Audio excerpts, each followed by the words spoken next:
अब इस नाम वाली मछली का क्या करें? देखो ना सब कितने एक्साइटेड हैं। अगर एक का नाम चुनेंगे तो बाकियों का दिल टूट जाएगा।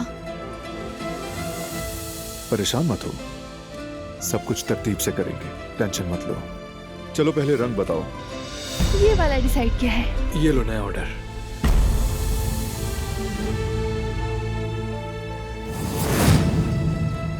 यहाँ एक तावीज रखा है, इस पर बी का हर्फ बना हुआ है, देखो।